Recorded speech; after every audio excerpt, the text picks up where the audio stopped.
Greetings, folks, and welcome to today's show. It's that time of the year when we usually take a look at what the legislature's been up to. You'll recall that our guest today is Judd Matheny, who is well known to all of us. You'll recall that we usually have Judd on before the session begins to see what they're up to, and then we have him on at the end to see how they made out. So this is the end of the session, and we were just toting up. You've been in the legislature how long?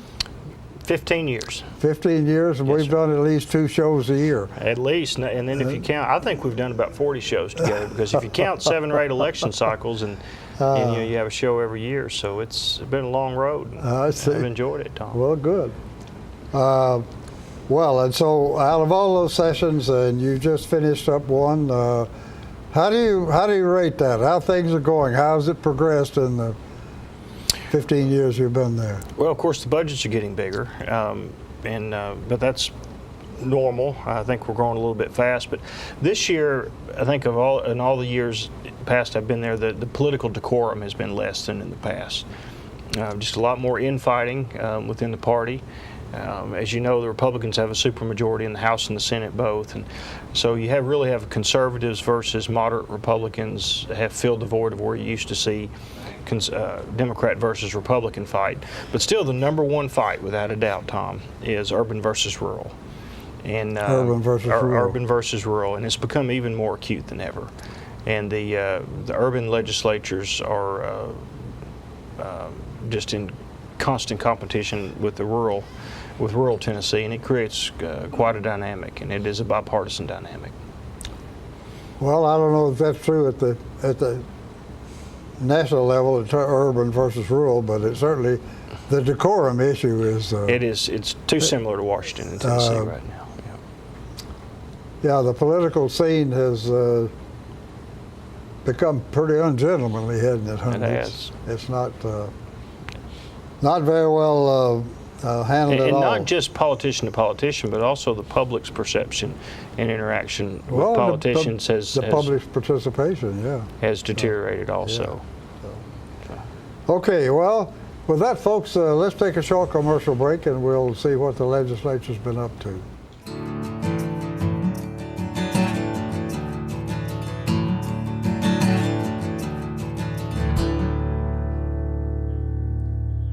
All I have to do to think about what I was physically before and what I am now, and I don't ever want to go back to that original situation. The overall mission of the rehab team is always what is best for the patient and how we can facilitate maximum potential from every resident. Well, the most important thing to me is that I'm allowed to do whatever I want to do, Everyday Miracles, Life Care Center of Tullahoma. Tired of paying for monthly telephone service, expensive long-distance bills, and all those crazy taxes? Are you sick of spending money on telephone equipment, maintenance contracts, and service calls, all for a phone system that shackles you to 100-year-old technology and your desk? Stop it. It's time to ship your phone system to the cloud. What can the cloud do for you? Bring together remote offices, workers, and employees in the field. Make sure that you'll never miss calls by delivering them to multiple devices. Modernize faxing by allowing multiple faxes to be sent and received at once, and delivered to email. Get your voicemail messages instantly through email too, and take advantage of an endless supply of customizable features. Host My Calls can deliver the cloud. All of this technology with low upfront costs and not one penny in capital expense. It's time for a phone solution you'll truly love from Host My Calls. Call the number below.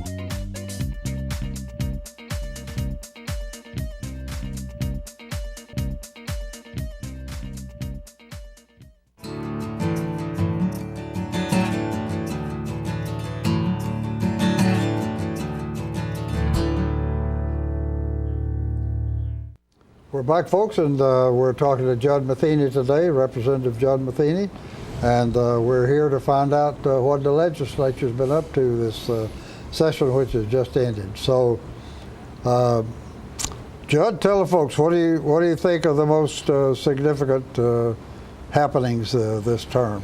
Well, obviously the most significant is the passage of a budget, which is the number one thing that we're authorized or mandated to do by the Tennessee Constitution.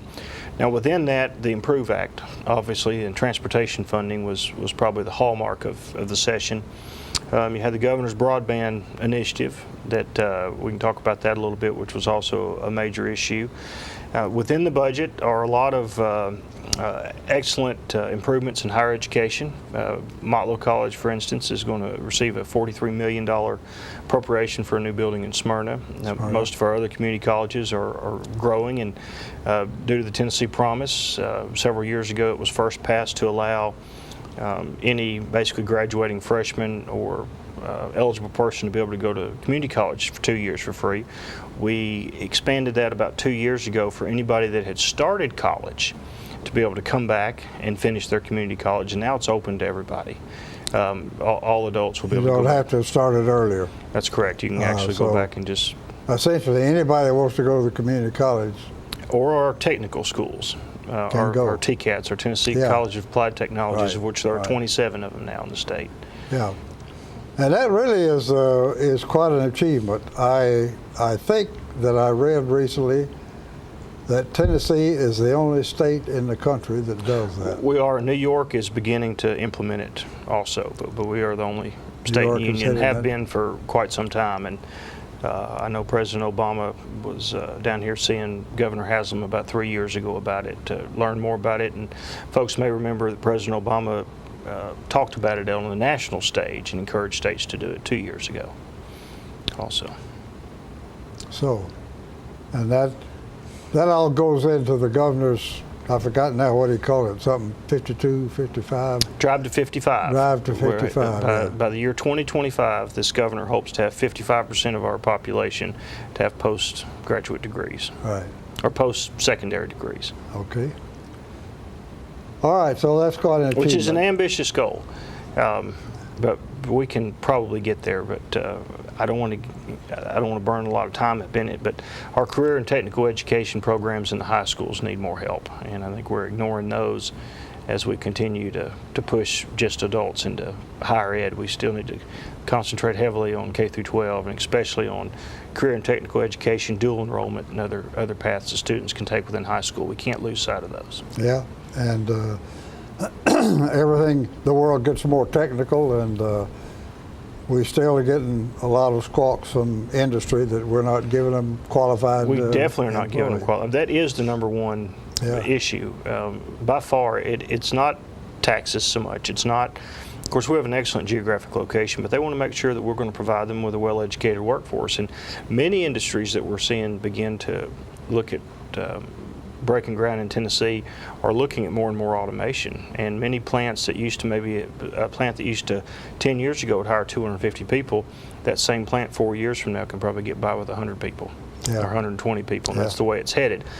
But what we are seeing is a huge explosion of the need for individuals in healthcare. Well, the way they are reducing the employment is to make everything more technical, more automated. They are, but the human need on other parts of our society is expanding. The senior citizen issues, we have such a burgeoning amount of seniors coming online that the healthcare fields are really opening up. So even though there are less and less opportunities maybe in high-tech manufacturing, there are going to be more and more opportunities in healthcare as the years progress. So it's going to balance out a little bit. I have faith in that, but we just need to make sure that we enable people to the best of their ability to take advantage of one of the two situations. Yeah.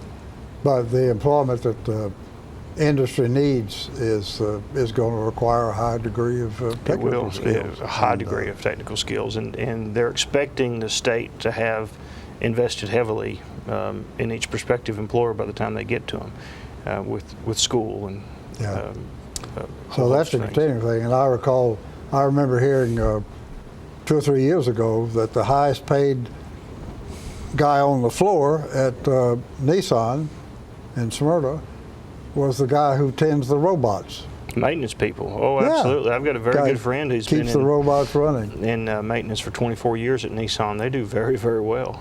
Yeah. I'd rather be a maintenance technician at Nissan than a dentist probably nowadays. Okay. Let's talk a little bit more about rural broadband. What's the Gov up to, and did he put that much of a push behind it, and how significant is that? How important is it? It's a significant push because it's something, and but it is only a bare bones start. Folks will know that that are fortunate enough to have internet services in Tullahoma. They know that it's very expensive to build out a fiber service or a broadband service.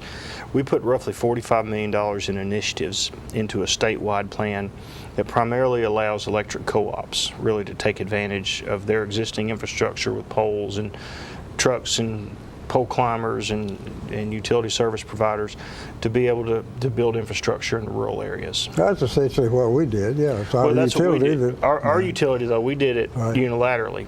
Right. And we're bearing the, and it's important to say that in the Broadband Act that passed this year, it really doesn't offer any frontline opportunities to a town like Tullahoma. And Senator Bowling and I, and especially Senator Bowling, along with Brian Skelton here, worked very hard to try to get the ability for the service for folks like Light 2 to be able to go outside their service area, Outside, yeah. and at least to be able to service government and education buildings. But that didn't happen. But you'll see folks like Caney Fork Electric and Duck River Electric and some of these large co-ops that have huge footprints in rural areas. You'll see them having the opportunity to be able to lay a grid. Whether they intend to get into the actual service ISP, internet service provider, in the future remains to be seen. It's an extraordinary amount of money. What I see right now, the way things are shaping up, and based on what I know, is that a town like Tullahoma could have an option to wholesale their internet service to Caney Fork Electric or Duck River Electric in the future, because we already provide all those signals and we already know how to transmit those signals. What we don't have is the infrastructure out there. Now, we can't literally provide service outside of our footprint from Tullahoma, but we may be able to send a signal through somebody else's network in the future, and I think those things are potentially being looked at.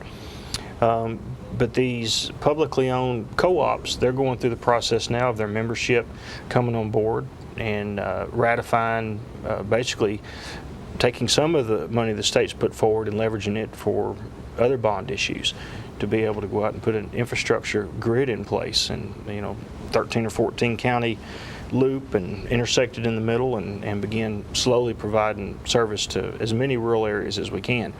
One can look at the Rural Electrification Act of 1938, and what we're doing with broadband almost fits perfectly with that. You had the larger utility providers in the country at the time.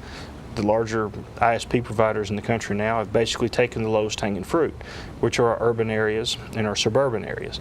Now it takes an extraordinary amount of money. Instead of laying a mile of fiber now and getting 1,000 customers, you're going to lay a mile of fiber now and get 15 customers. So the co-ops and other types of opportunities will now have to go out and get the higher hanging fruit, which is the rural neighborhoods that live on the edges of towns like Tullahoma and out in Bedford County and places like that. But it's a very good step forward. The amount of money we put forward is just a stimulus. It won't solve the problem. It's just enough to say, hey, let's use some of this money to launch another initiative. But I think as the years move forward, you'll see the state get more and more involved with more money in broadband. It is becoming a necessary utility in everybody's life. You have to start.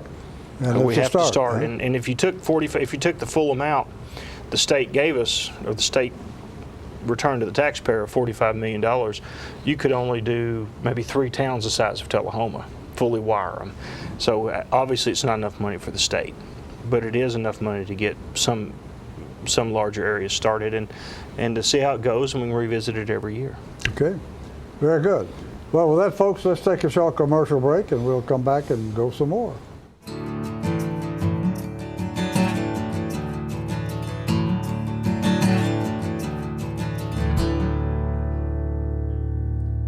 Keith Barnett here with the Russell Barnett Automotive family. Over 75% of car shoppers today use the internet to search for their new or pre-owned vehicle. That's why the RussellBarnett.com website is so versatile, where you can check it anytime, all the time, online. You can search through our new and pre-owned inventory by make, model, mileage, or price. We can value your trade-in and get you pre-approved for financing before you even walk in the door. So check out RussellBarnett.com, and remember, why buy anywhere else? It's time for every family and business in Tullahoma to go green and recycle. Tullahoma Public Works makes it simple and easy to recycle. Just place your recyclable materials, paper, plastic, aluminum, and cardboard beside your garbage container on the same day your garbage is picked up. Your recycled materials don't have to be in a fancy container. Recycling is not only the right thing to do, it makes sense. Recycling pays. Paying to bury our garbage costs each of us. Please do your part. Let's go green, Tullahoma, and recycle. It's your trademark. That's something special everyone knows and remembers. It's your thing.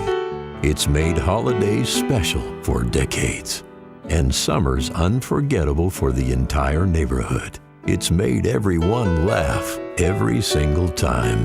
Don't let illness or injury keep you from doing your thing. The rehab team at Life Care Center of Tullahoma is ready to help you live well.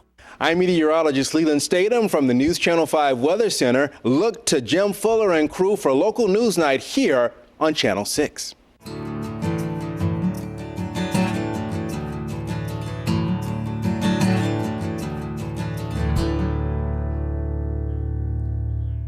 I agree with that. We're back, folks, and we're talking today with Representative Judd Matheny.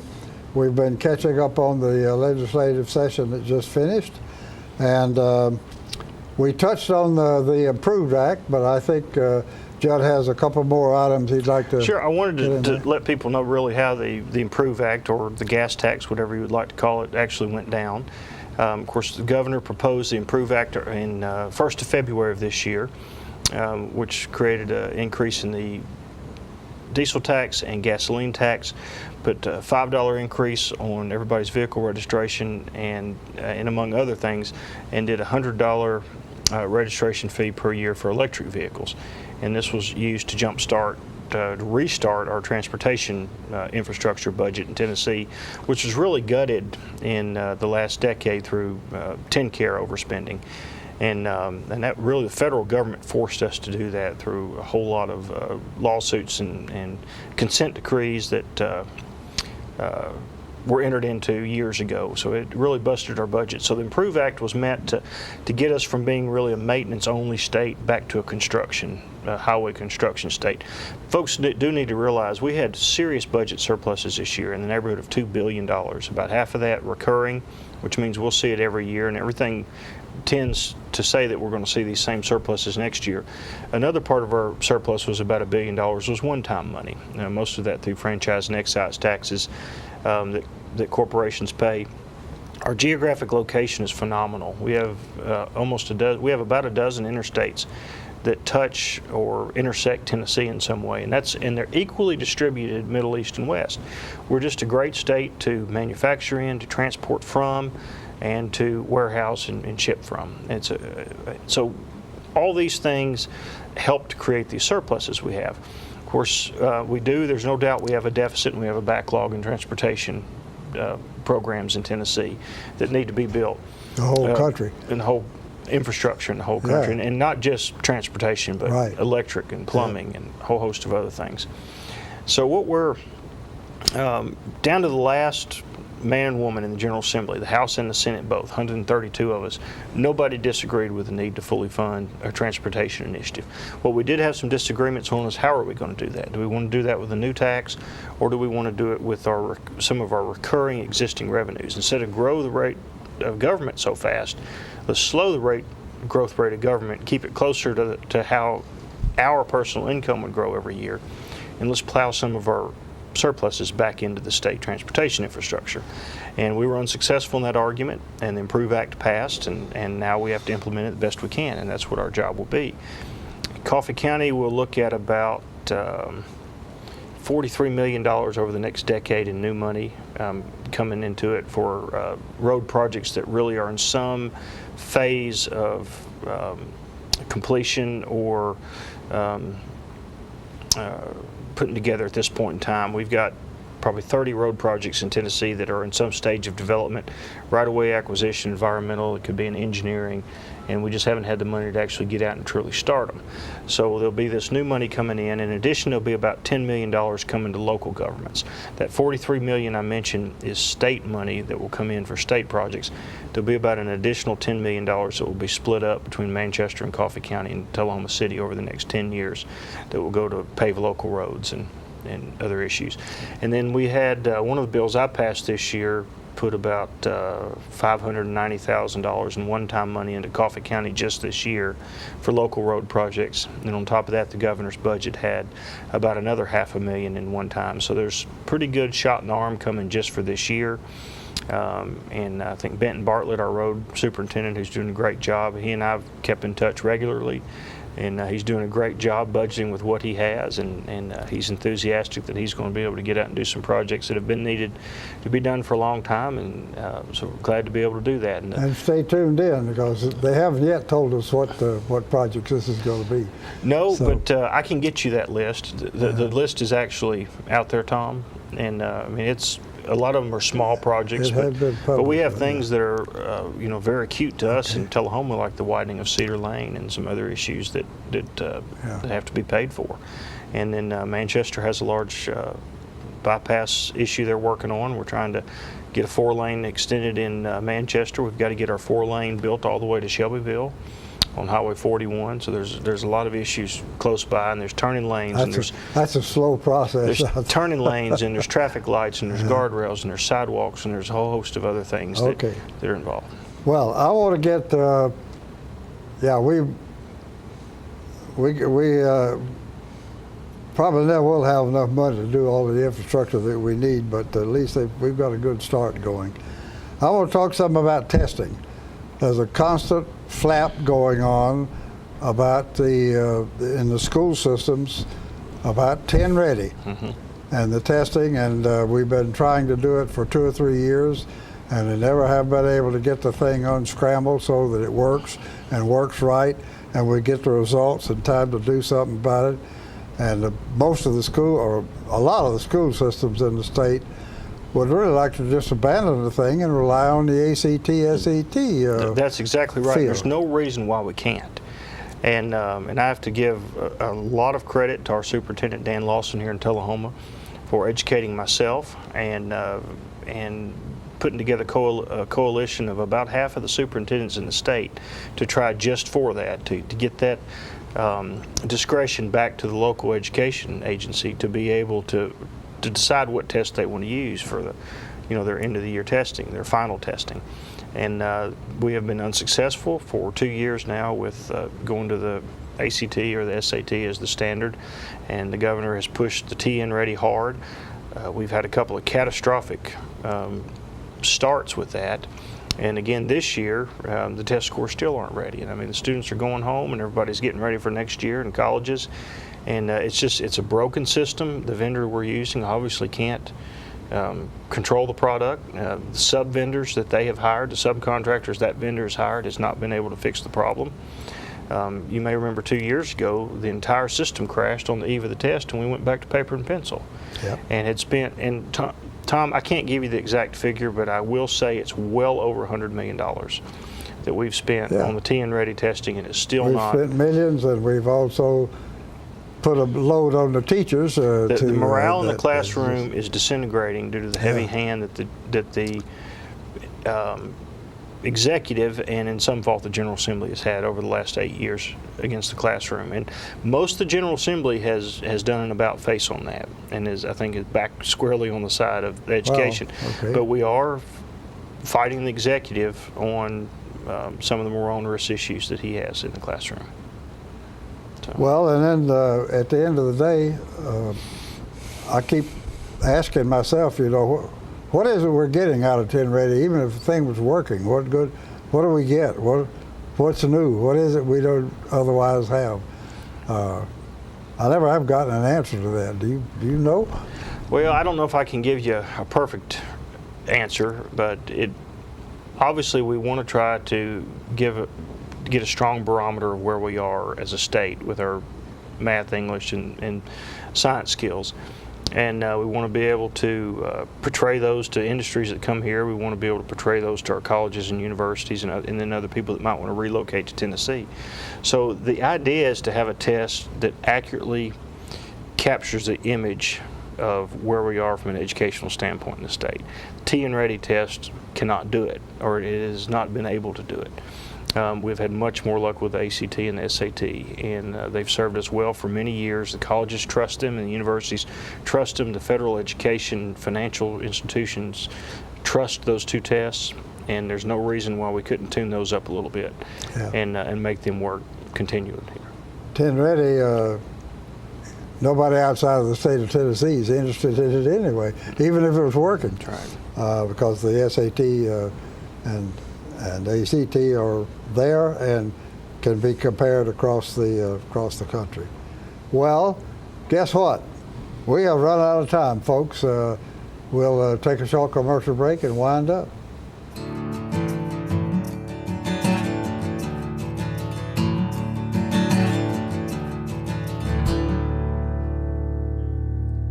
Buying a vehicle can be hard. It's even harder if you have poor credit health. But let the team here with Dr. Credit at Russell Barnett Kia help you. With our guaranteed credit approval process, we can help you find your next vehicle. But don't just take that from me. Here's a few of our customers and what they had to say. They said they could approve us, and then the next thing was how much monthly. I thought it was going to be way too much. And sure enough, he did it what we asked for, what we needed it to be. He did it within. He will help you out. Schedule your appointment with Dr. Credit at Russell Barnett Kia so you can drive away happy. Get your news first, fast, and free with your news leader on 6 every Tuesday, Thursday, and Saturday nights at 6, 8, and 10 p.m. Local weather, sports, community calendar events, and a comprehensive look at the latest news stories and news makers as only a video news broadcast can do. Get it first, fast, and free with News Leader on Channel 6, your local information network.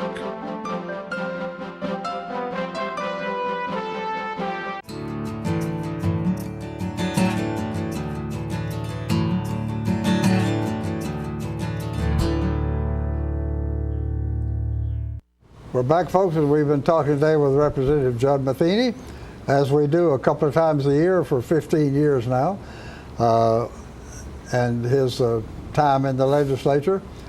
Also, Judd, I noticed that the Governor Haslam is now, he can't run again. He's term limited. Term limited. So yes. you're going to run for governor? Not this time around, but I will tell you that I'm seriously considering running for Congress for the 6th District. We're going to wait and see what Diane Black decides to do. If she runs for governor, then I'm throwing my hat in for U.S. Congress. And I think we may know something, hopefully by August or September of this year, for sure. You're not going to run unless she... That's correct. If she vacates her seat and becomes an open seat, then we'll chase it. Yeah, okay. For sure. And I've lived or worked in 13 of the 17 counties, so I'm ready for it. Okay. All right. Well, with that, Judd, thanks very much for taking time to come and join us again and bring us up to date. And thank you, folks, for inviting us into your parlor. And I will remind you that Tullahoma has an election coming up. We're going to provide some interviews with the candidates and get you all set for the election, which will occur on August the 3rd. And so between now and then, we only have competition for the Board of Mayor and Alderman. That's the school board and the mayor and the city judge. We have no competition. So it's only the Board of Mayor and Alderman, and those are the ones we'll be talking to. So with that, thanks for inviting us into your parlor, and we'll see you next time.